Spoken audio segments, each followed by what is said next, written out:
Working president KTR గారు మరి మహిళల పట్ల చాలా ఘోరంగా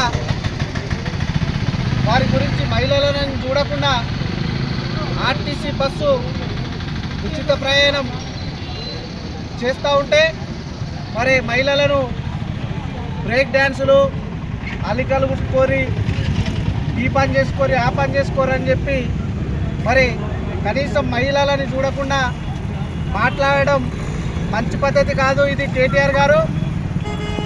మరి ఇలా రేవంత్ రెడ్డి గారి ప్రభుత్వం ప్రతిష్టాత్మకంగా మరి ఈ ఉచిత బస్సులు చేపడతా ఉంటే మీ కళ్ళు ఓర్తలేనట్టున్నాయి.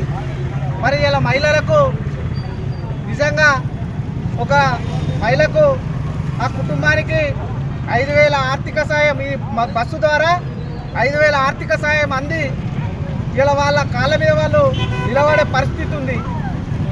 మరి ఎన్నో స్కాములు చేసి మరి ఎన్నో కమిషన్లు తిని చేసే పద్ధతి కాదు ఈ బస్సు ప్రయాణం అనేది. ఇక మీ ప్రభుత్వంలో చూసినట్టయితే అడ్డగోలుగా ఎల్ల పడితే సీఎం రిలీఫ్ ఫండ్ చెక్కుల కాడ నుంచి లెక్క పెట్టుకుంటే ఇక గొర్రెలు బర్రెలు చెట్లు గోరు లేని జీవాల మీద కూడా ప్యాలాలు ఏరక తిన్నారు, శవాల మీద ప్యాలాలు ఏరక తిన్నారు. మరి ఇలా మహిళలను గౌరవించడానికి మరి గరీబ్ సరీబు ఇలా బస్ కిరాయి లేని పరిస్థితులలో ఉన్న మహిళల గురించి ఈ యొక్క కాంగ్రెస్ ప్రభుత్వం ఉచిత ప్రయాణం పెడితే వాటి మీద మాట్లాడుతూ ఉంటారు. మరి ఇలా అవ్వ కన్నం పెట్టినోడు చిన్నవ్వ గాజులు తొడిగినట్టు ఇక్కడ సిరిసిల్ల నియోజకవర్గంలో గెలిచి ఇప్పటి వరకు నువ్వు ఇక్కడికి వచ్చి ప్రజల పక్షాన నిలబడ్డ పాపన పోలేదు. మళ్ళీ ఇలా రుణమాఫీ చేయలేదు, మేము రాజీనామా చేస్తామని చెప్పి సంకలు గుద్దుకున్న అగ్గి పెట్టరావు. మరి ఏడున్నావు? మరి ఇలా రాజీనామా ఎందుకు మీరు సిద్ధంగా లేరని చెప్పి అడుగుతా ఉన్నాం. ఇలా ముస్తాబాద్ మండల కేంద్రంలో కాంగ్రెస్ పార్టీ ఆధ్వర్యంలో మరి 2 లక్షల రుణమాఫీ ఇలా విజయవంతంగా రైతులకు కళ నెరవేర్చిన ప్రభుత్వం ఏదైనా ఉన్నదనంటే ఇలా కాంగ్రెస్ ప్రభుత్వం.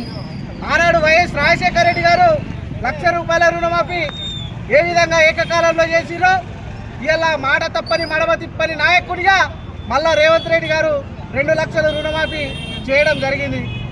ఇలా రైతులు కొంతమంది మాఫీ కాని రైతులు వీరు ఏమి అధైర్యపడాల్సిన అవసరం లేదు.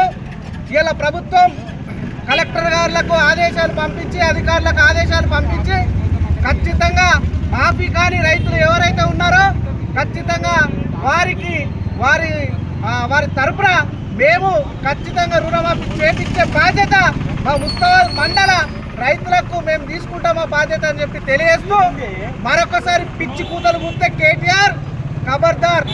ఇలా మహిళలు మీ ఇంట్లో కూడా మహిళలు ఉన్నారు కదా, మరి మీ చెల్లె కూడా ఒక మహిళనే. ఇలా ఢిల్లీలో లిక్కర్ స్కామ్లో చిక్కుకుపోయి బస్సు ఎక్కలేని పరిస్థితి ఉంది కాబట్టి మీ చెల్లె బస్సు ఎక్కే పరిస్థితి లేదు కాబట్టి ఇలా అందరు మహిళల గురించి మాట్లాడుతున్నావు. మరొకసారి ఈ మహిళల మీద కామెంట్ చేస్తే మాత్రం నీ నాలుక కోసిపరేద్దామని చెప్పి ముస్తాబాద్ మండల కాంగ్రెస్ పార్టీ తరఫున మిమ్మల్ని హెచ్చరిస్తా ఉన్నాం. జై కాంగ్రెస్, జై కాంగ్రెస్.